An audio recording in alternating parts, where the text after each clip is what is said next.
بسم اللہ الرحمن الرحیم۔ الحمدللہ یہ 70ویں ویڈیو ہے۔ 16ویں ویڈیو میں نے جو بیان کیا تھوڑا ریوائز کر لیتے ہیں۔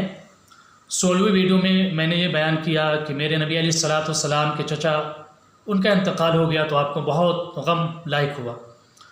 اس کے بعد 3 یا 5 دن کے بعد حضرت ختیجہ کا بھی انتقال ہو جاتا ہے، جس کی وجہ سے میرے نبی پر بہت غم آتا ہے، آپ پر غموں کا پہاڑ ٹوٹ جاتا ہے، کیونکہ حضرت ختیجہ آپ کی زندگی کے قدم قدم پر مدد کرتی تھی۔ اس کے بعد میرے نبی علیہ الصلاۃ والسلام طائف گئے۔ وہاں جب گئے تو ظالموں نے آپ پر پتھر برسائے اور آپ کے جسم پاک کو لہو لہان کر دیا۔ پھر بھی میرے نبی علیہ الصلاۃ والسلام ان کے لیے بد دعا نہیں دی، بلکہ ہدایت کی دعا کی اور کہا کہ اے اللہ، جو آنے والے لوگ ہیں ان کو ہدایت دے۔ اور آخر میں چند سالوں کے بعد وہاں کے لوگ جو تھے، ان کی نسلیں جو تھی، سارے کے سارے لوگ اسلام میں داخل ہوتے ہیں۔ 70ویں ویڈیو کے یہاں سے شروع کروں میں۔ میرے نبی علیہ الصلاۃ والسلام مدینہ میں آتے ہیں، وہاں رہنے لگتے ہیں۔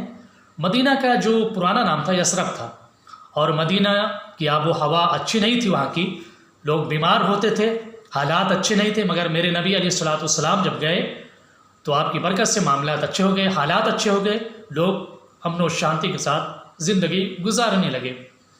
وہاں اوس و خزرج کا قبیلہ اور یہودی یہ لوگ رہتے تھے، مگر دونوں میں بہت چپکلس تھی، ہمیشہ وہ لوگ لڑتے رہتے تھے، یہاں تک کہ اوس و خزرج جو بڑے قبیلے تھے آپس میں لڑتے تھے، یہاں تک کہ ایک جو جنگ ہوئی تھی، جنگ بعاث، ان میں بڑے بڑے سردار ان کے مارے گئے۔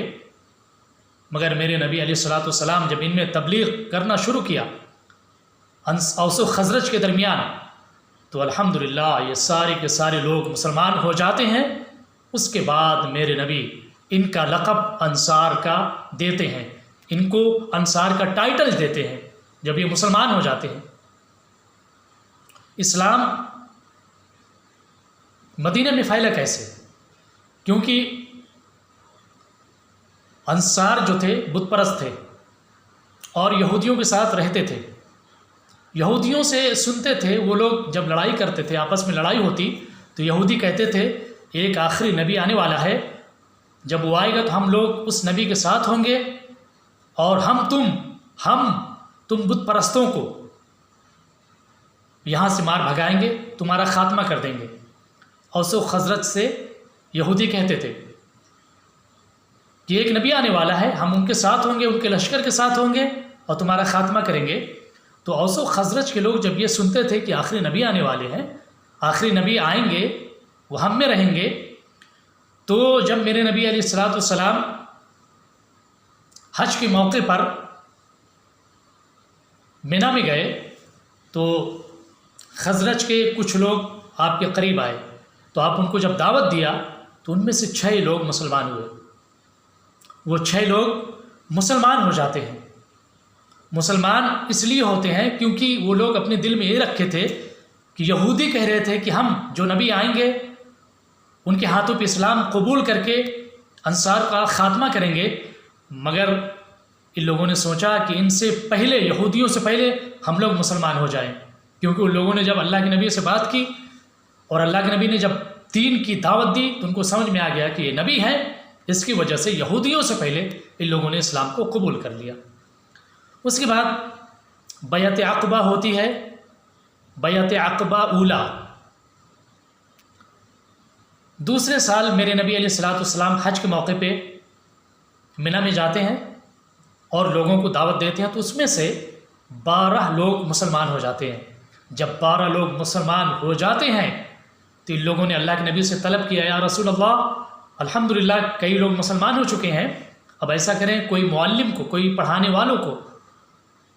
والے کو، کوئی اسلام کے جانکار کو میرے درمیان، ہم لوگوں کے درمیان بھیجیے تاکہ وہ اسلام کے بارے میں بتائے۔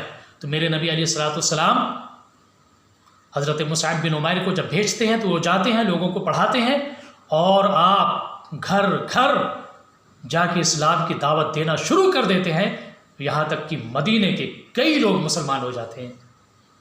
پھر بیعت عقبہ ثانی ہوتی ہے، یعنی پھر تیسرے سال میرے نبی علیہ الصلوۃ والسلام منا میں آتے ہیں، آنے کے بعد لوگوں کو اسلام کی دعوت دیتے ہیں، تو اس وقت تقریباً 72 لوگ مسلمان ہوتے ہیں۔ جب 72 لوگ مسلمان ہو جاتے ہیں تو مسلمانوں کی ایک جماعت تیار ہو جاتی ہے اور مسلمانوں کے درمیان خوشی کی لہر دوڑ جاتی ہے، اور مصعب بن عمیر اور ان کے کچھ ساتھی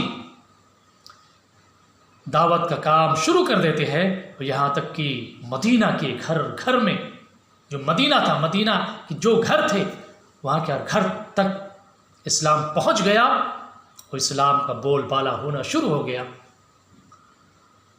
حضرت سعد بن معاذ تھے جو خزرج کے سردار تھے، ان کے پاس مصعب بن عمیر گئے دعوت دینے اسلام کی، تو وہ اسلام سے بڑے متنفر تھے۔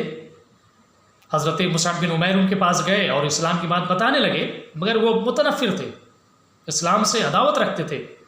مگر حضرت مصعب بن عمیر جب قرآن پاک کی تلاوت کرنا شروع کیا، اتنا متاثر ہوئے کہ فوراً انہوں نے اسلام قبول کر لیا۔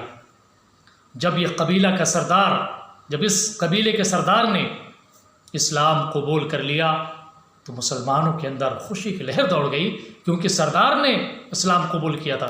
اس کے بعد اسلام مدینے میں بہت تیزی کے ساتھ پھیلنا شروع ہو گیا، اور پھر جب یہ کافی لوگ اسلام میں آ گئے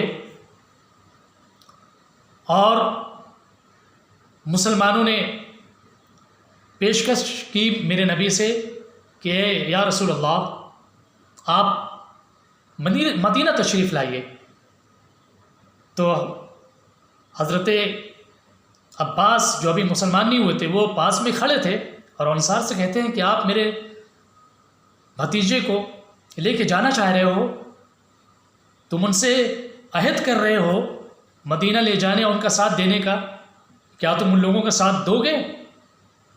تو جو انصار کے لوگ تھے کہتے ہیں ہمارا خون ان کے لیے حاضر ہے۔ پھر دوسرے لوگ کہتے ہیں کہ یقیناً میرے نبی جب ہمارے درمیان آئیں گے تو ہم اپنے نبی کے ساتھ وفا کریں گے۔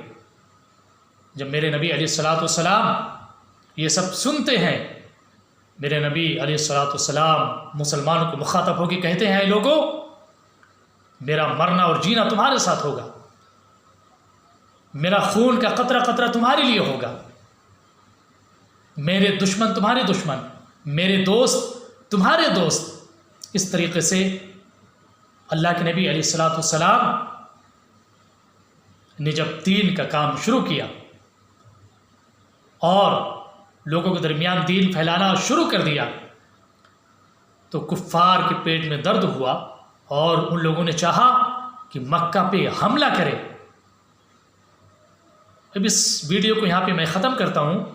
پھر اس کے بعد کفار نے جو پلاننگ کی مدینے پہ حملہ کرنے کی، کیونکہ مدینے میں اسلام پھیل رہا تھا، تو اس کی وجہ سے ان لوگوں نے پلاننگ کیا کہ ان پہ حملہ کر کے مسلمانوں کو ختم کر دیا جائے۔ اس لیے اس ویڈیو کو میں آگے آنے والی ویڈیو میں ساری باتوں کو بتاؤں گا۔